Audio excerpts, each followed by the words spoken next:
pobreza y sin hambre, un México con acceso a servicios públicos, educación, salud, vivienda, seguridad y justicia.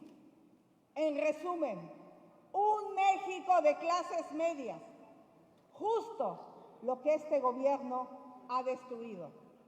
Para lograrlo, hago las siguientes propuestas. 1. Propongo un gobierno que sea fuente de certidumbre. Soy demócrata y decido bajo principios.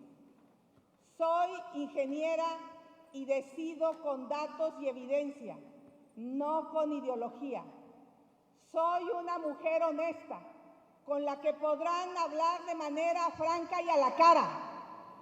Encabezaré un gobierno de coalición que respetará la Constitución, los tratados internacionales, las leyes y las instituciones. Yo, como ustedes, quiero un poder judicial independiente y una Suprema Corte de Justicia autónoma.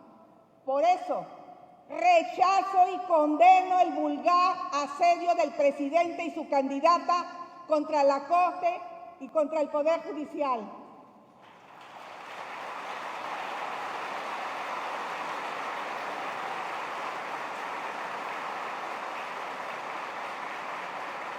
Sheinbaum y Morena son capaces de devastar un poder constitucional con tal de proteger a su cómplice Arturo Saldívar.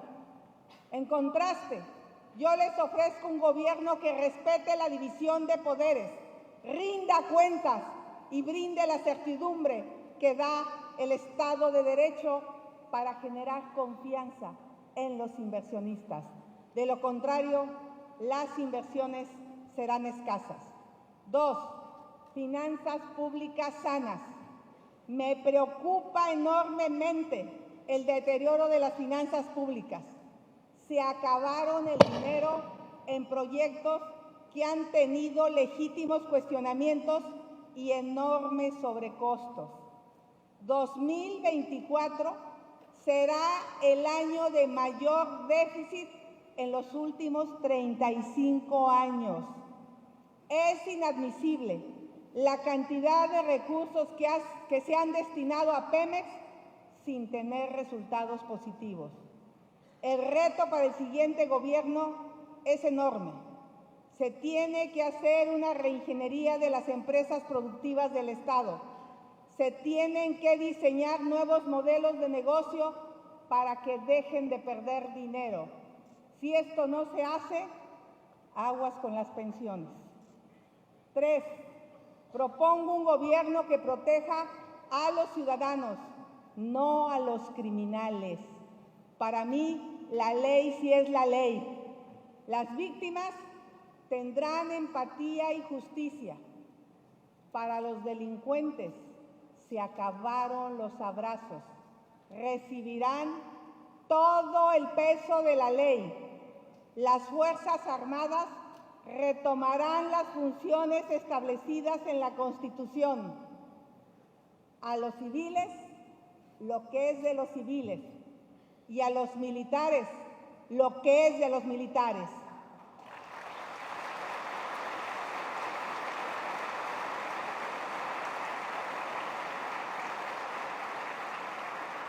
Cuatro, crecimiento económico y generación de empleos.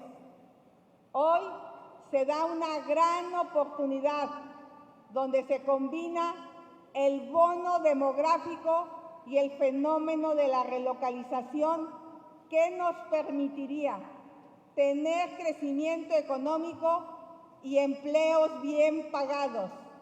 Este es el escenario internacional más favorable en las últimas décadas. Se los digo claro, para que no quede duda, 6 años más de Morena y se nos va el nearshoring. Bye bye nearshoring.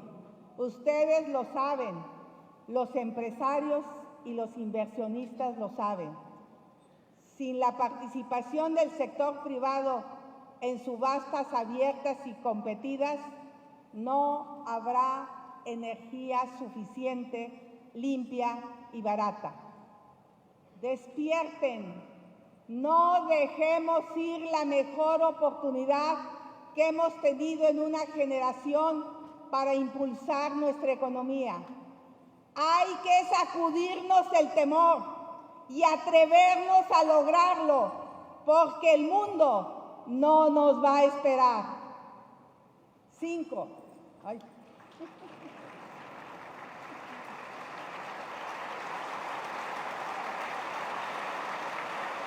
5. Reactivación de las economías locales y el apoyo a las pymes y emprendedores. Para apoyar a las distintas regiones del país, será fundamental que la banca y el gobierno trabajemos juntos. Un buen banco es un invernadero de sueños, es un taller de proyectos, es un socio de los emprendedores, más que obras faraónicas diseñadas desde Palacio Nacional. Lo que México necesita son proyectos como los que ustedes impulsan todos los días. ¿Qué tal una nueva nave industrial en Nuevo León? Una procesadora de pescados en Veracruz, un nuevo horno de fundición en Silao, una planta de microprocesadores en Jalisco, un nuevo hotel ecoturístico aquí en Acapulco, una ampliación de los establos en La Laguna, una exportadora global de café en Chiapas, ese estado tan pobre y ahora golpeado por la delincuencia. Además, me comprometo a trabajar con ustedes para facilitar las condiciones de crédito, para que le vaya bien a los emprendedores en este país. Las MIPYMES representan el 80% de los empleos que generamos. Ahí es a donde hay que apoyar y hay que trabajar duro. 6.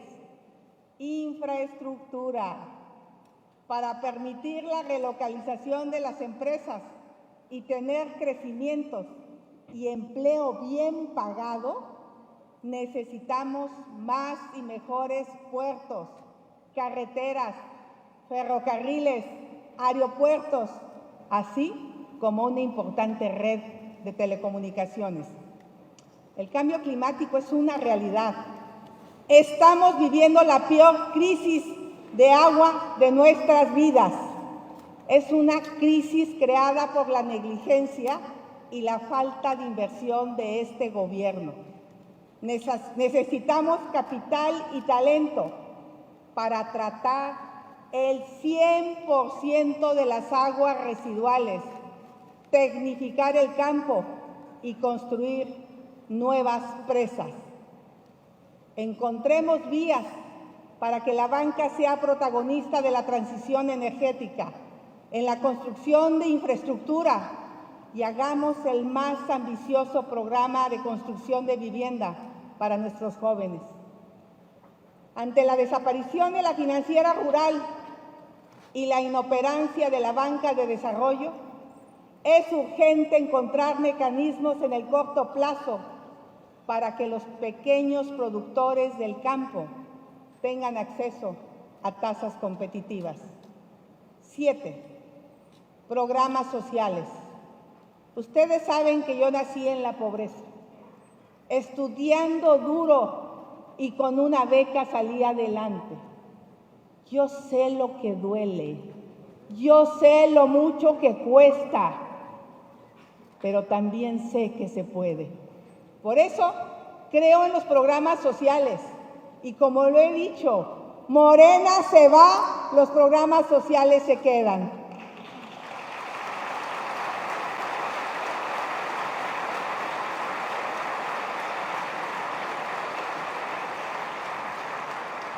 Pero a diferencia de Sheinbaum, yo sí quiero un México en el que la gente deje pronto y para siempre la pobreza. Yo quiero un país de clase media fuerte. 8. un gobierno aliado de la prosperidad. Para tener un país de clases medias, se requiere el apoyo de una banca abierta a la innovación, con promoción del crédito productivo a tasas competitivas y en condiciones de plena competencia. Afortunadamente, y gracias al esfuerzo de todos ustedes, tenemos una banca sólida y bien capitalizada. Sin embargo, existen áreas de oportunidad en materia de crecimiento del crédito e inclusión financiera. El crédito se ha duplicado en los últimos 20 años. No obstante, el crédito al sector privado como porcentaje del PIB todavía es muy bajo. En México es de 40%. En países como Brasil o España es alrededor del 70%.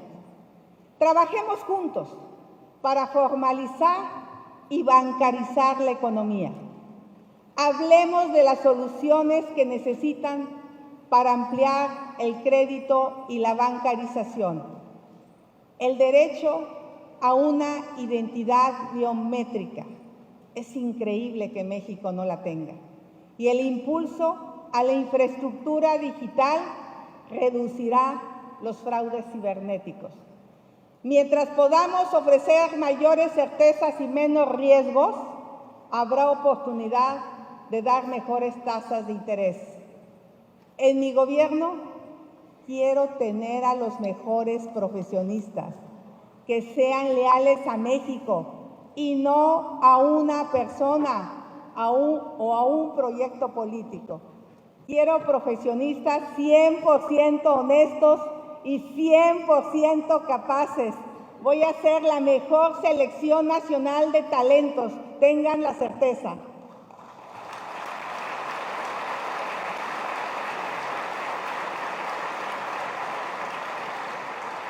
Amigas y amigos de la Asociación de Bancos de México, señoras y señores, concluyo invitándolos con un gran sentido de urgencia a que reflexionen muy bien sobre lo que está en juego este 2 de junio. En esta elección se decidirá la clase de país que seremos en los próximos 30 años. Se definirá si seguimos adelante hacia una economía y una sociedad más libre y moderna o si regresamos al pasado, con un gobierno que no ve a la iniciativa privada y a la banca como un aliado. Hace 6 años les dijeron que no cancelarían el aeropuerto de Texcoco y muchos se la creyeron. Hoy les dicen que no van a tocar el sistema de pensiones, pero vean ustedes lo que está ocurriendo con las Afores. No es mi intención quitarles el sueño, pero los invito a imaginar lo que sería defender los ahorros del sistema de Afores con un poder judicial sometido a la voluntad del Ejecutivo. ¿Cómo vamos a proteger los derechos de propiedad si perdemos la capacidad de un tribunal para suspender una ley abusiva? Si los jueces y ministros de la Corte son electos por el voto popular, ¿a quiénes creen ustedes que van a responder a la hora de emitir una sentencia? Pero no se preocupen, eso no va a ocurrir porque vamos a ganar.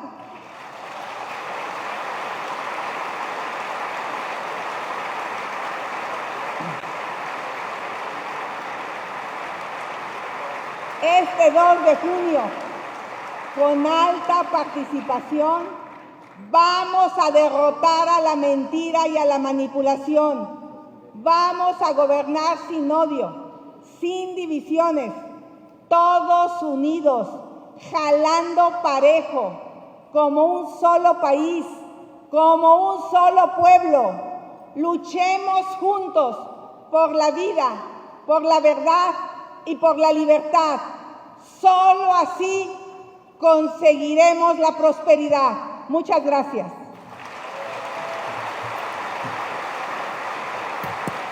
Muchas gracias, ingeniera Xóchitl Gálvez, por su mensaje. Ahora inicia el diálogo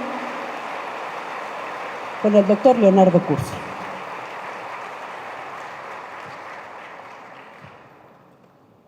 Candidata, un placer saludarte.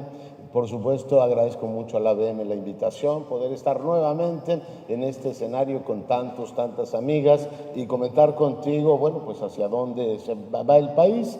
A mí me encantaría empezar, Xóchitl, ya que estamos en Acapulco y siendo tú senadora, propusiste algo así como una agencia para atender desastres. ¿Te parece si así en un minuto me cuentas qué estabas pensando sobre ese tema y qué pensarías hacer si fueses electa presidenta? Muchas gracias. Pues justo cuando desaparece en el Fonden, yo lo que decía que más que desaparecer el Fonden, era necesario crear una agencia nacional para la prevención y atención de los desastres naturales.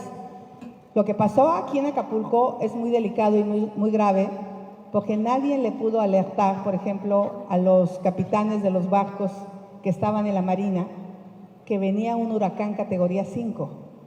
Muchos de ellos pudieron haber evacuado sus barcos y pudieron haber salvado su vida. Es increíble que en otros lugares del mundo ya se sabía que la velocidad a la que estaba creciendo el huracán iba a ser devastadora. Esta Agencia Nacional para la Prevención y los Desastres Naturales, pues no solo iría en el momento del desastre, sino trabajaría muchísimo en mapas de riesgo.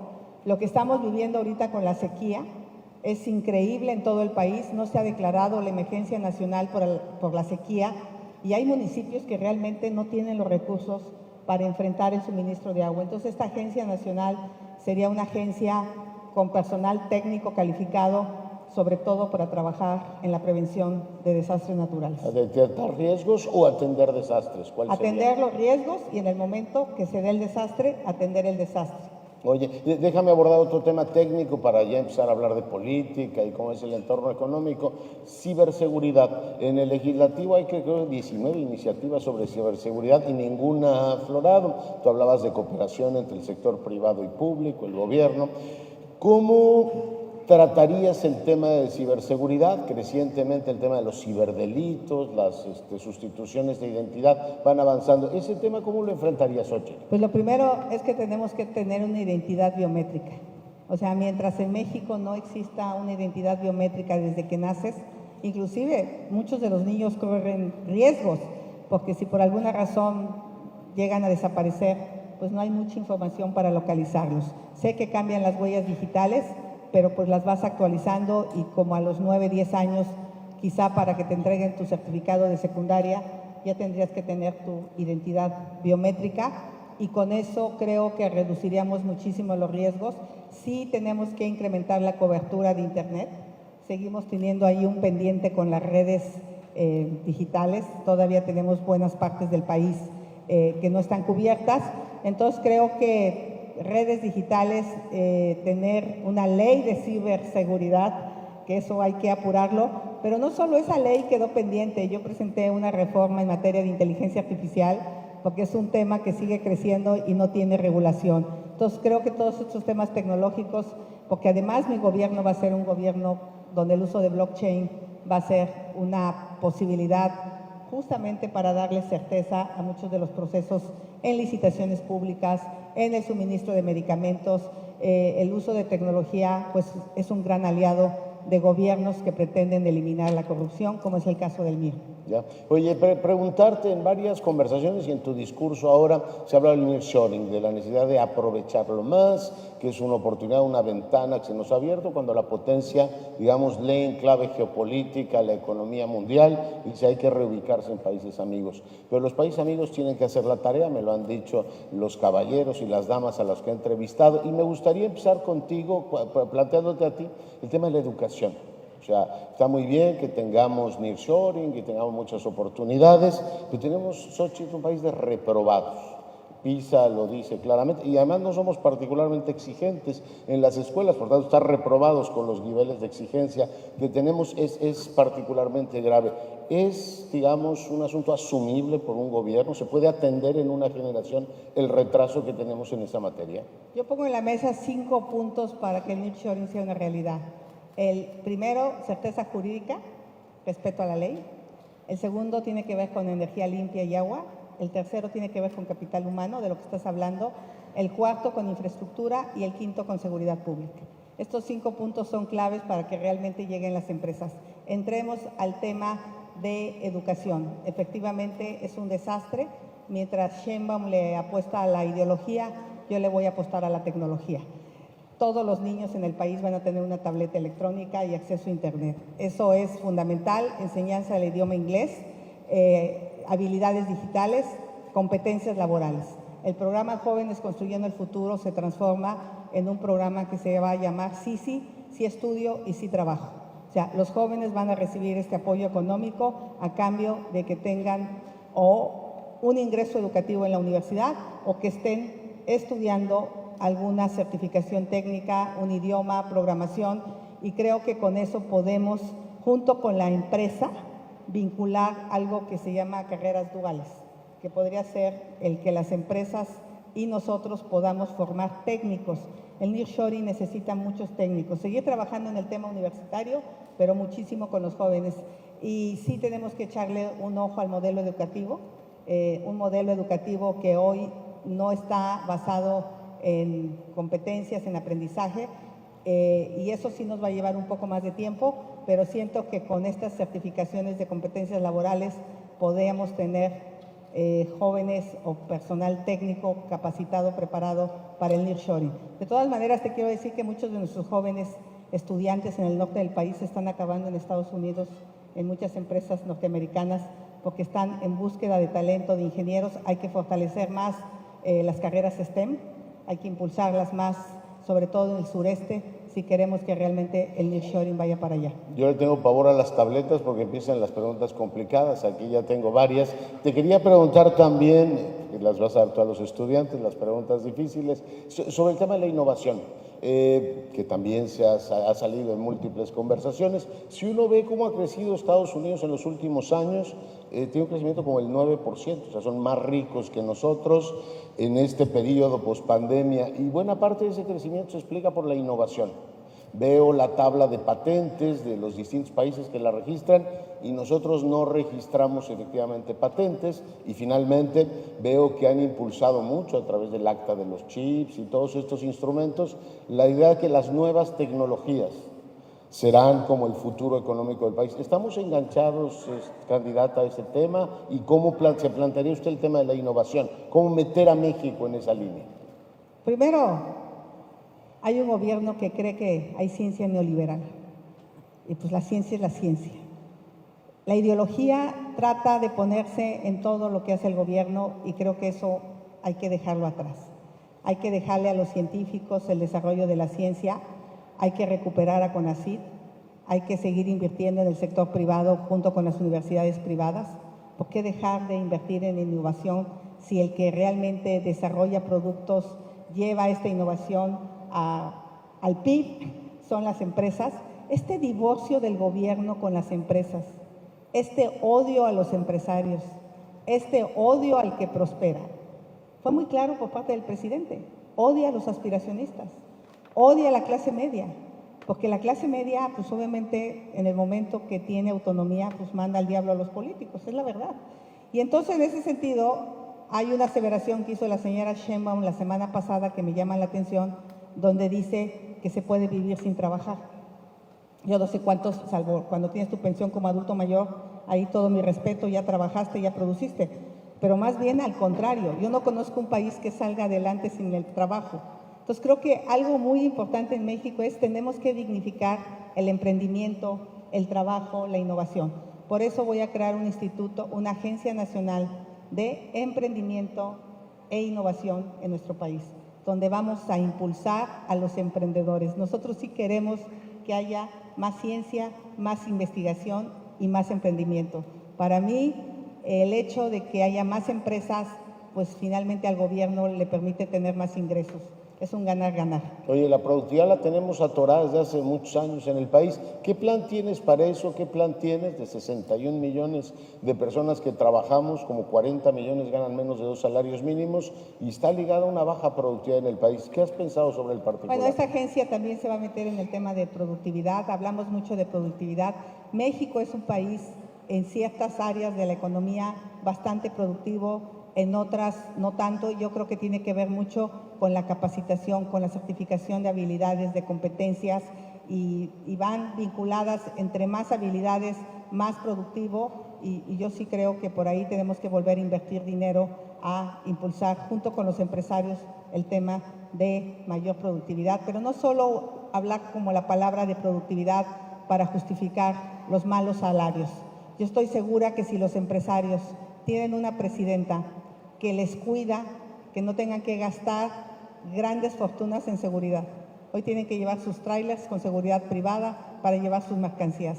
Hoy tienen que darle moches a un montón de funcionarios públicos para sacar adelante los trámites. Hoy viven bajo el asedio de la extorsión de los delincuentes, los aguacateros, los limoneros y muchos otros empresarios.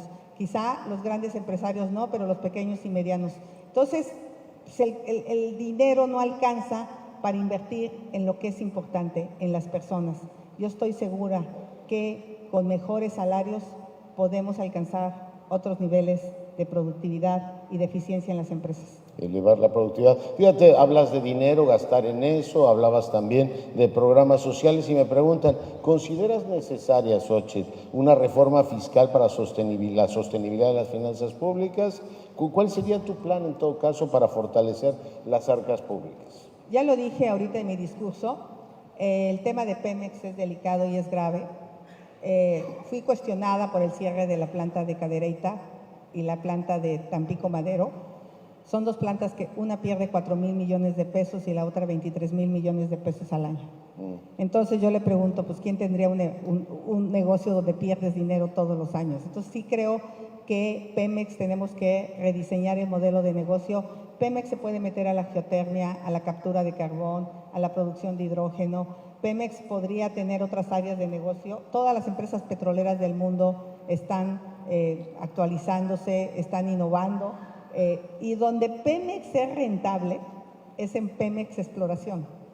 Y pues ahí es a donde tenemos que meternos a explorar, a producir, y donde Pemex pierde es en refinación. Entonces, yo estoy convencida que el petróleo es de los mexicanos, pero justo 2 billones de pesos en este sexenio a Pemex para capitalizarla, para ayudarle a salir adelante y que Pemex no dé resultados, algo está mal en el modelo de negocio. Entonces, si no tocamos a las empresas productivas del Estado, como CFE, como Pemex, y luego, pues ahora ya le metiste a Mexicana y el Tren Maya y al AIFA y no sé, y es un perdedero de dinero. Entonces yo creo que en ese sentido sí tenemos que hacer una revisión de a dónde ponemos el gasto.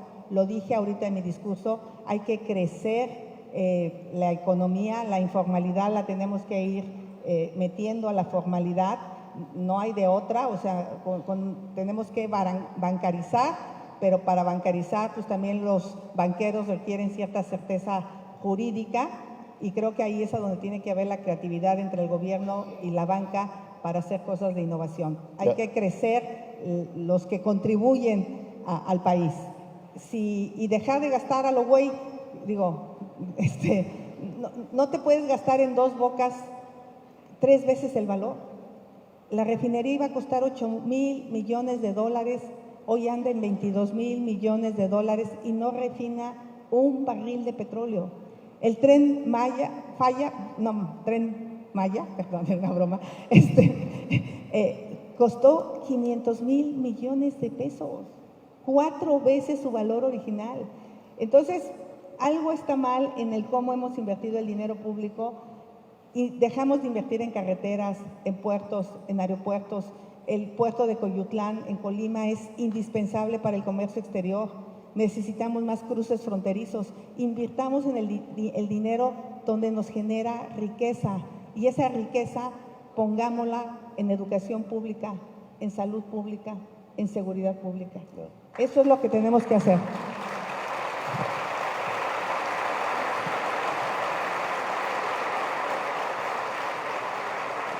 Candidata, yo supongo que ya pensaste quién va a ser tu secretaria o secretaria de Hacienda. Ya vi que estás pensando que a lo mejor en defensa podría haber una mujer, lo cual es una novedad. Supongo que ya tienes pensado quién te acompañaría en Hacienda. Una de las primeras decisiones que tendría que tomar es, hay que meter un tijeretazo para bajar los 6 puntos del PIB que traemos de déficit, entre 500 y 800 mil millones. Yo veo que tienes un ánimo de gastar, incluido en programas sociales. ¿Cómo harías compatibles las dos cosas? A ver, tengo un ánimo de gastar donde se debe de gastar, no a lo tarugo, insisto. A mí no me tiembla la mano para dejar de perder dinero cuando ese dinero es de los mexicanos. Y hoy este gobierno ha sido muy inepto para gastar el dinero con una... Mira, lo que hemos gastado, los 2 billones de pesos para capitalizar Pemex equivalen a 375,000 departamentos de erosión, de esos de 25 millones. O sea, la corrupción está siendo un tema en este gobierno. Es falso que se combatió la corrupción. Yo sí creo que tenemos que tener un sistema nacional de combate a la corrupción sólido. He propuesto 4 cosas. He propuesto una fiscalía realmente autónoma. He propuesto que la Auditoría Superior de la Federación, que hoy se ha vuelto el alcahuete del gobierno, sea un organismo colegiado que mande a los funcionarios públicos a rendir cuentas y en todo caso tenga un ministerio público que los castigue. 3, propongo una Suprema Corte de Justicia autónoma, que no haya ni cuates ni cuotas, y un INAI con dientes. Entonces, esto sí nos tiene que ayudar a hacer más eficiente el gasto después de las malas experiencias que hemos tenido en corrupción. Hoy estamos comprando medicamentos más caros que hace 6 años. Hoy, o sea, la ineficiencia del gobierno nos cuesta mucho dinero. Por eso yo creo que el uso de tecnología, y además ustedes saben que soy tecnóloga casi desde que llegué a la universidad aquí en México, y podríamos hacer un gobierno mucho más eficaz, mucho más eficiente con el uso de tecnología. Sí, este cuento del presidente de que acabando con la corrupción, pues todo iba a caminar bien, pero como les dije, dijeron que se iba a barrer las escaleras de arriba para abajo, pero cuando vieron el tamaño del presupuesto, con lo único que han barrido es con el dinero. Entonces eso sí tiene que cambiar. Oye, ¿y en ingresos qué harías? Porque el gasto está gastando mal este gobierno, todo lo demás. O sea, ¿qué harías para fortalecer en ingresos? ¿Estarías pensando en alguna reforma ahí? No, lo que pensaría es crecer la economía. Tenemos enfrente la mejor oportunidad en la historia, la mejor. Nada más veía yo una inversión de una empresa de semiconductores de Taiwán. Aquí estamos hablando de 35,000 millones de dólares de inversión extranjera. Esta planta de semiconductores que se fue a Arizona, solita, 45,000 millones de dólares. O sea, por tarugos, estamos dejando ir la mejor oportunidad en la historia del país. Tenga la certeza que llegando, si las empresas necesitan energía inmediata, vámonos a la generación exenta. Aquí de lo que se va a tratar es cómo le resolvemos los problemas a las empresas y no cómo les ponemos problemas, porque este gobierno ni picha, ni cacha, ni deja batear. Conmigo van a tener una aliada en la eficiencia para crecer la economía. Si crecemos la economía, tenemos más dinero.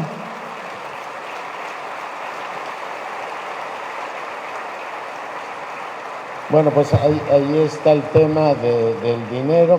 El tema laboral también me preguntan, hay una creciente, digamos, inquietud, porque los Estados Unidos tienen cada vez más el foco puesto en el tema laboral en México. Hay varios expedientes que se han abierto sobre el particular. ¿Tú pensarías en reformar el mercado laboral? ¿Cómo ves ese tema? Yo creo que el problema mucho de los sindicatos es que la tentación de muchos políticos de cooptar sindicatos es muy alta. Si realmente dejaran a los sindicatos trabajar de manera ética, honesta, pero esta idea de si coopto este sindicato, entonces tengo más agremiados, entonces yo tengo 200 sindicatos y te empiezas a meter a las elecciones internas. Yo en ese sentido no tendría esa tentación, más bien lo que buscaría es que se respeten los derechos laborales, que se cumplan con los acuerdos internacionales de comercio. Seguramente la señora Sheinbaum les va a venir a presumirles que incrementaron el salario mínimo. Pues ahora me acabo de enterar que sí es empresaria, pero la verdad lo tuvo como oculto, como que le da vergüenza hablar de empresas, pero realmente los que han incrementado los salarios mínimos son los empresarios, sobre todo los pequeños y medianos empresarios que sí hacen un esfuerzo extraordinario. Así es que mi reconocimiento para ellos y por supuesto que las demandas de los sindicatos de tener mejores salarios es súper justa. Y en ese sentido, pues obviamente los sindicatos de Estados Unidos sienten competencia desleal por los bajos salarios. ¿Y la en autoridad México. cada vez se fija más en ese tema? Sí, y entonces aquí tenemos que subir la productividad, pero también subir los salarios. Ya. Oye, ¿y en pensiones qué harías? ¿Qué es el gran tema de estos días? Lo primero que haría es no robarme el dinero de los mexicanos. O sea, ese dinero tiene nombre y apellido. A lo mejor está en los Estados Unidos chambeando, por eso su cuenta está inactiva. A lo mejor no sabe que tiene ese dinero. A lo mejor sigue cotizando horas porque se siente productivo. Y lo primero que la gente tendría que saber es que tiene ese dinero antes de que el gobierno tome ese dinero. Pero tengo la impresión que es como una trampa lo que están haciendo. Ojalá los mexicanos despierten y se den cuenta que ahorita son los de 70 años y más. Al rato vamos a ser todos. Así es que defendamos las afores, defendamos las pensiones, porque es dinero privado, no es dinero del gobierno. Ya se acabaron todos los cajones y ahora van por los de nosotros. Oye, un gran tema ese. ¿Cómo sientes el ambiente político, Xochitl, después del debate? ¿Cómo sientes el ambiente? A ver, el presidente es el jefe de campaña de la Sheinbaum. Es una presión brutal y yo sé lo que estoy enfrentando. Sé que estoy enfrentando al poder, al Estado. Esto que me pasó unos días antes, como no me encuentran nada, porque los miro a los ojos, nunca en mi vida me he robado un centavo. Sí, soy empresaria, pero ser empresaria no es un delito. Lo que es un delito es ser bandido, y esos están en Morena. Así es que aquí no me van a encontrar con todas las presiones que me hayan puesto. Esas presiones de meterte con la familia son de lo más bajo que hay, pero habla de su desesperación. Y ahora amenazan con meterme a la cárcel. Le digo al presidente, aquí lo espero. Yo no le tengo miedo, señor presidente.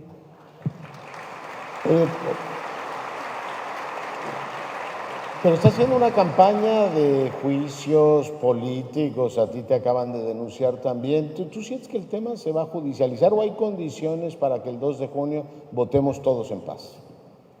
No, no hay condiciones para votar en paz. Aquí en Guerrero no hay condiciones para votar en paz. Han matado 28 candidatos, alcaldes, a regidores. Es la elección más violenta en muchos años o quizá de la historia de nuestro país. Hay zonas donde decide el crimen organizado, lo sabe el gobierno y simplemente se hace tarugo. Este gobierno se ha coludido con la delincuencia organizada. Lo digo claramente porque hay regiones donde no se puede pasar.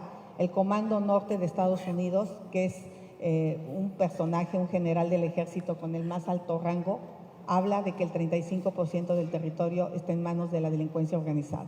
Así es que díganme si en algunas regiones del país va a haber elecciones limpias. Lo que nos estamos jugando es el futuro de México. O nos ponemos las pilas y damos la pelea para sacar este país adelante, o nos lleva ya saben qué.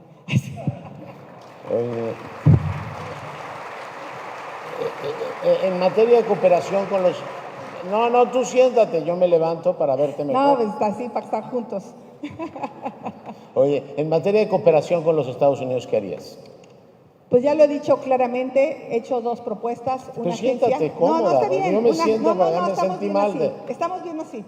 Una agencia binacional para aduanas, una agencia de Norteamérica, porque hoy tenemos 2 problemas. Uno es el tráfico de fentanilo y el tráfico de armas. Entonces, esta agencia binacional de aduanas tendría agentes certificados de los 2 países y de esa manera nos cuidaríamos unos a otros. Ni nos meten armas, ni entra fentanilo. Es el momento de dejar de hablar de esa idea de que la soberanía, que no haya cooperación cuando la peor pérdida de soberanía es tener el territorio nacional en manos de las delincuentes. Entonces, mucha cooperación y una agencia trinacional para combatir incendios forestales. Lo que vamos a vivir con el cambio climático después de esta sequía es brutal. Entonces, hagamos un cuerpo de bomberos para combate de incendios forestales entre los 3 países, cooperemos y ayudémonos porque la bronca que viene está cañona. Ya. Oye, hay por supuesto muchos temas, me insisten en que precises más qué harías con Petróleos Mexicanos. Lo digo claramente, hay 2 áreas de petróleo, la que produce, la que explora y la que produce petróleo, que es rentable. ¿Esa se quedaría en manos del gobierno? Esa sí está, como está la Constitución, nada cambia, Eso. nada. ¿Y la otra? Ahí la Constitución permite la participación privada. Te voy a dar un dato. Más o menos ahorita un privado que produce petróleo le paga el 80% del valor al gobierno.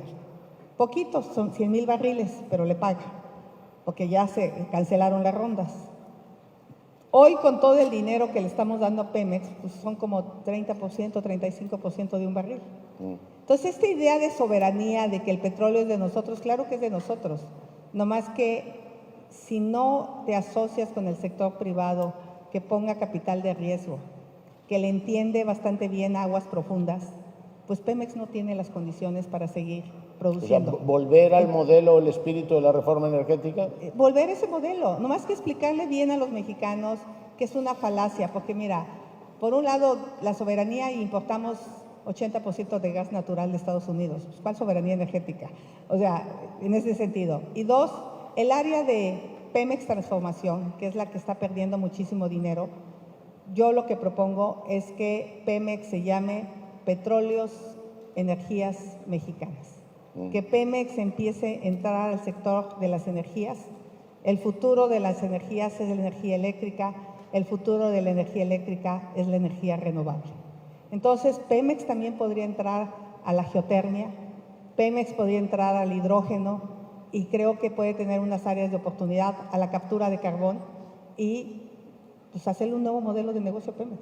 Ya. Oye, hace algunas semanas platicaba contigo el tema del aeropuerto de la Ciudad de México. ¿Qué solución tienes para el tema, digamos, de tráfico aéreo en el centro del país? Estamos en un problemón. No, ya lo sentimos todos los días, claramente. Pues aquí les dijeron que no iban a cancelar el aeropuerto, a ver si le creen a la señora que viene al rato, pero bueno, ¿Tú qué harías? Yo estoy haciendo un estudio serio con los mejores especialistas para poder tomar decisiones. Necesitamos analizar primero el tema del tráfico aéreo. ¿Santa Lucía da o no da para mover a 100 millones de pasajeros? Esa es la primera pregunta, porque ahí se quedó un Santa Lucía bastante corto. No está conectado, ¿no? No está conectado y además no tiene capacidad. Aunque estuviera conectado, es un aeropuerto muy pequeño que no te mueve más de 20 millones de pasajeros.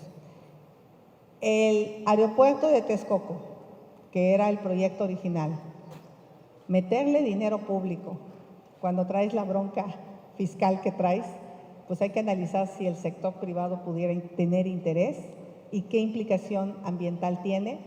A mí me gusta Texcoco para almacenar agua tratada y purificar esa agua para la ciudad. A mí me gusta el lago de Texcoco como ingeniera. Por cierto, quiero decirles que como ingeniera de los temas que más entiendo son los temas del agua. Y si se puede convivir, lo está estudiando LUEGE y lo están estudiando mis expertos financieros. Entonces, la decisión la vamos a tomar, como lo dije, soy una ingeniera que toma decisiones en función de los datos, en función de la técnica.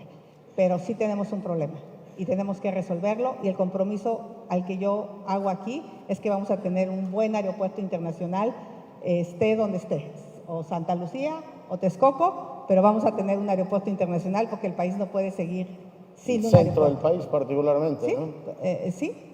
Y por cierto, aquí me acompaña Fernando Galindo y José Ángel Gurría, que son 2 asesores económicos de gran talla y de gran prestigio. Enrique de la Madrid, un personaje, Santiago Krill, el jefe Madero, nuestra diputada Terrazas. Gracias. Oye, Xochitl, nos quedan 12 minutos y te tengo que preguntar por programas sociales. finanzas públicas y proyecto de país. Cuando yo veo las tablas estas que hacen los expertos, Gurría, por ejemplo, de dónde está México ahora y dónde estará en los próximos años, veo que no nos movemos demasiado entre el 9º y el 10º lugar, país grande, con inercia, pero no damos el gran salto. Y te pregunto, ¿el debate debe ser atender a través de programas sociales a la gente, que es una opción que hoy por hoy es muy popular, o dar un gran salto y pensar que los programas sociales podrían en algún momento incentivar el que la gente deje de ser pobre? ¿O está, digamos, inclinada la balanza para decir usted es pobre, pero el gobierno lo va a ayudar? Yo digo, vamos a ser un país de damnificados sociales, esa es que la pasemos visión, de la beca a la pensión. Esa es la visión de Morena. Yo La te pregunto, visión ¿tú mía qué harías? es muy clara. El apoyo social es un empujón en la vida, salvo el de adultos mayores. El de adultos mayores, además, se queda corto. Hay que darles medicamentos, hay que darles atención médica, hay que ayudarlos con las prótesis dentales. No saben la cantidad de adultos sin dientes, es una locura. A ellos son los que hay que cuidar, proteger, porque ya dieron lo que tenían que dar y ahí no hay que escatimar. A los jóvenes hay que darles las herramientas, por eso lo conté un poco. Cuando yo llego a la Ciudad de México, consigo un teléfono, un trabajo de telefonista, más o menos 2,500 pesos ganaba. Que decías, hola, soy Xochitl Gálvez.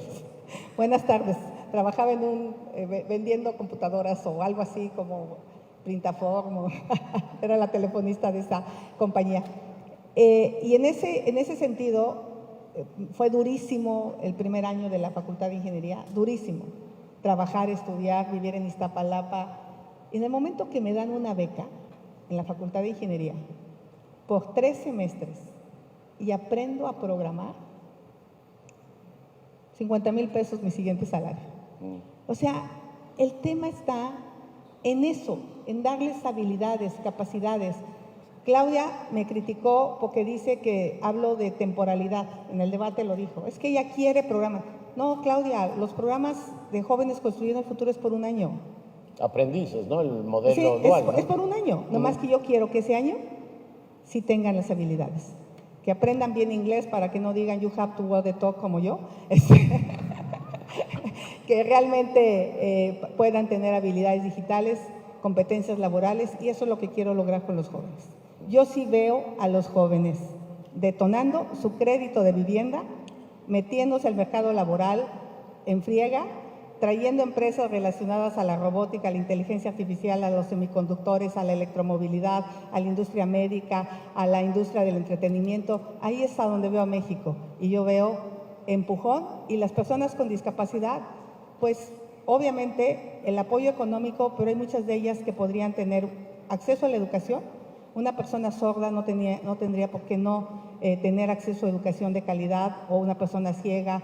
Ellos tendríamos que buscar una plena inclusión. En el momento que una persona con discapacidad gane lo mismo que una persona sin discapacidad, habremos dicho que este es un país incluyente. Entonces, esos 3 programas sociales se quedan.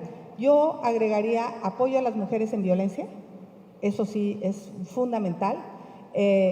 La beca universal de educación, porque esa es mi apuesta a la educación, y un programa alimentario.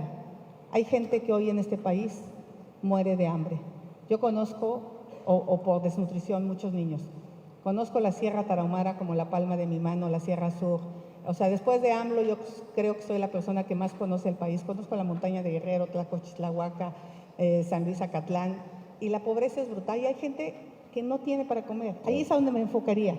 Vende niñas todavía. Sí, entonces, pero yo sí veo, o sea, mi gran sueño es impulsar el emprendimiento, Por eso, salir pero adelante. ¿cómo lo harías? Porque Pues con habilidades, con capacidades y con oportunidades. Pero ¿cómo lo ligarías? Te lo pregunto de esta manera. O sea, yo entiendo que la colectividad debe, por dignidad, atender a los más débiles y ayudarlos. Es una obligación colectiva de una comunidad civilizada. Pero el componente de desarrollar las capacidades de hacer tu propia vida, no lo veo ligado a los programas sociales. ¿Sabes quién me lo dijo? Es una señora que ganó el premio Nobel, se llama Duflo, que además conoce muy bien México. Dice, hay que medir los programas sociales para ver quién sale de la pobreza. Con este gobierno no se miden y no salen de la pobreza. De acuerdo, en el tuyo en eventualmente, el mío, ¿qué harías? los programas sociales van a estar vinculados, salvo de adultos mayores, a mejora de habilidades, mejora de competencias, en ese sentido, que es el de Jóvenes Construyendo el Futuro. Y también hay un programa social por ahí del campo de Sembrando Vida que me parece que no tiene los logros que debería de tener. ¿Ese lo quitarías? Ese no está mal reforestar, pero tiene que haber resultados. No es, ahí te va una lana, no. Pero ¿más de servicios ambientales Más o de más servicios, productivo? más productivo, más de servicios ambientales, más de generar riqueza. Y obviamente esto la Sheinbaum va a decir que está vino a hablar de los ricos, no. Generar riqueza es lo que hace que las personas salgan de la pobreza. En el momento que a mí me va bien, le va bien a mis padres, a mis hermanos, al pueblo, muchos en el pueblo, a ayudar a otros a salir adelante. Entonces, yo sí creo en el emprender, yo sí creo en el salir adelante, y no es échale ganas, no es el echaleganismo, es realmente dar oportunidades. Crear más universidades en zonas rurales, crear más proyectos productivos. A mí me tocó crear todos los proyectos productivos de la Selva Lacandona. Vayan a darse una vuelta a las guacamayas, allá a Chiapas, al Chiflón, a las nubes. Son proyectos ecoturísticos que siguen funcionando. O sea, para mí la parte de emprender y de tener proyectos para salir adelante es clave como presidenta. Oye, nos quedan 6 minutitos y me gustaría que finalmente compartieras con nosotros una reflexión de hacia dónde va efectivamente la campaña. Te vimos todos en el debate, ya viene el próximo. Por eso, ¿ya acordaron bien las reglas para...? Ya, porque en el pasado me hicieron 10 preguntas a mí, solo 7 a la Sheinbaum. 4 interrupciones a mí y 0 a la Sheinbaum. Ya quedó arreglado eso, de que sí haya trancazos, de que sí haya la posibilidad de contrastar. O sea, tú quieres. Porque nos quitaron los 5 minutos de bolsa. Y, ahorita bueno, tienes 6, yo te voy a dejar 4.5 de bolsa. Bueno. Así casi completito. Mira, ¿a poco no ha estado bien este tete? Sí, yo te estoy preguntando, a ver, no estoy debatiendo. Lo ideal sería que me pusieran tú aquí, ella allá y yo acá, así, en chinga. Pero le tiene miedo. Eso sería lo ideal. Oye, Xochitl, a mí me gustaría, para terminar, una lectura de cómo está el país. Y yo siento que hay como un país en capas, ¿no? Por un lado veo el índice de confianza del consumidor y la gente está contenta con la economía, tiene superpeso. He entrevistado a buena parte de la élite bancaria de este país y me dicen el país está bien, se han respetado las reglas y estamos creciendo. Decías tu inversión, el año pasado tuvimos 25 puntos del PIB en inversión. Es decir, ¿cómo hacer compatibles estas dos visiones? La que tú nos cuentas y la que tienen otros. Hay quien se conforma con la mediocridad. Yo no soy mediocre. A mí me gusta porque sé que podemos lograr más. Ese es el tema.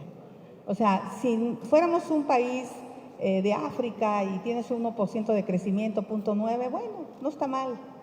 Pero México tiene todo. Es una estupidez no aprovecharlo. Podríamos crecer 2.5 más del PIB si realmente tuviéramos energía, si tuviéramos más capital humano, si fuéramos un país seguro.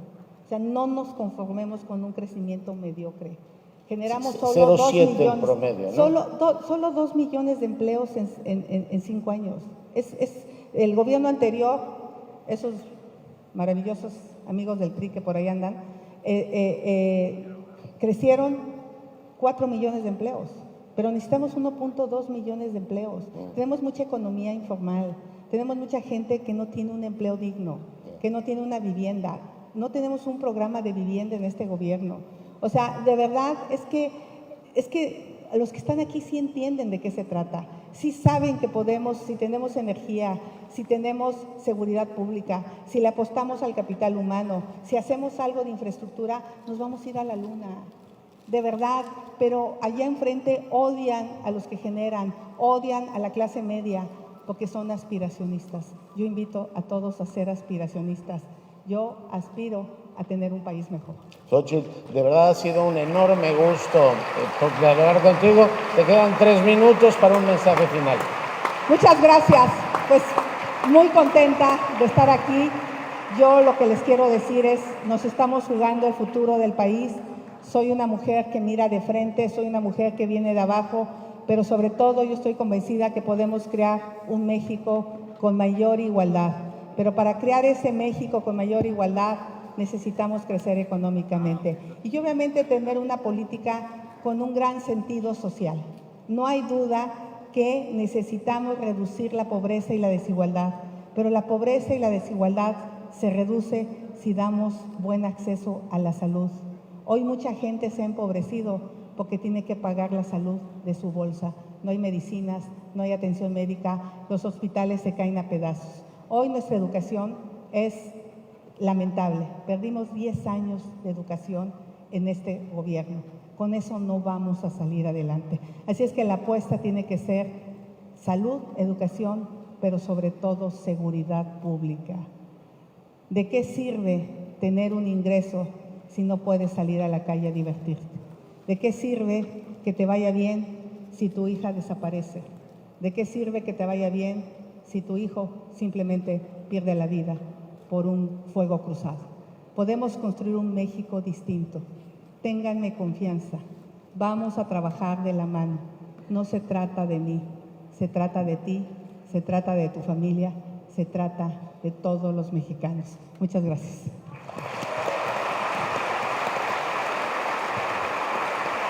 Muchas gracias. Muchas gracias, Xochitl. Muchas gracias a la candidata. Muy gracias. Bien. Gracias.